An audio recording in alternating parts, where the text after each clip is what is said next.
alongside my audio while I record or play the recording of the Narracan waterfall in Gippsland. As you can see, just cut a few shots there.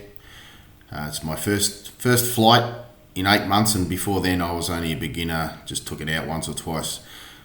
Took it out because the Faith 2 has upgraded its software, and I've got the bug back again because it was very annoying when it wasn't performing very well. Now it's holding itself without rotating slightly in the air. It's got its coordinates figured out, so I was pleasantly surprised when I brought it out after 8 months of storage. There's a newer model out now, Faith 2S or something, but anyway, this one can perform very well in high winds, and there was high winds on this day.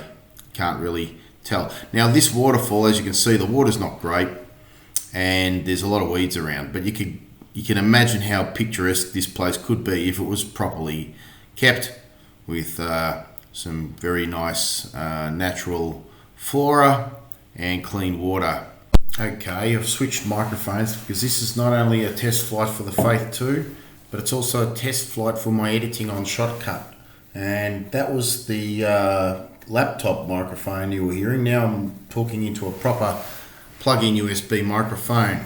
However, we'll see how it sounds after I finish recording because I can't tell right now.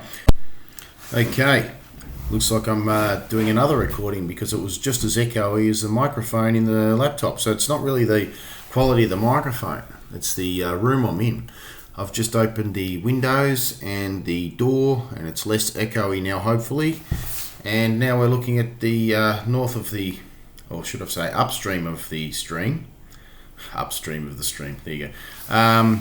Towards the, there's a weir up there. That could be probably, if you made channels back and forth with barriers, you could probably filtrate the water with like a mega 50-stage filtration treatment and really clean up that water so it's picturesque, because there's an ugly pipe, probably 100 years old, weeds everywhere. I think they're blackberry bushes there, and horrible coloured water, but you can see the structure of the waterfall is perfect. It's perfect for diving off those rocks. It's almost like custom made.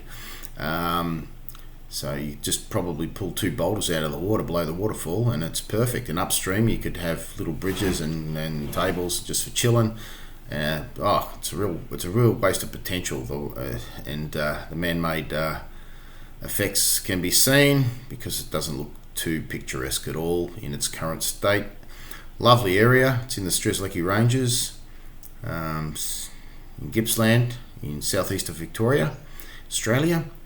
Very green there. Not very many green spots in Australia. Here I am giving it a go through a gap in the trees. Like I said, I'm a beginner. But I'll tell you what, you can pick it up real quick now that they fixed the software on the Faith 2. Doesn't spin, it holds itself well. Not quite as good as the DJI, but the DJI was not as powerful. It wouldn't have flown today, the DJI. The wind was very strong. You can see the wind on the trees there, but up higher it was really quite strong indeed. And here I am looking for a gap to get out of there. So I've got to say the Faith 2 has come a long way in the last 10 months or so. And it's well, at least 8 months since I've flown it. Fixed all the errors in the software, and the camera's pretty good. Just one slight issue there with the contrast, where it was shining out of a dark spot into a light spot and it couldn't adjust, so I pointed the camera down, the gimbal down to the ground, got its contrast back, and now it's all good. And that will be the end of the video.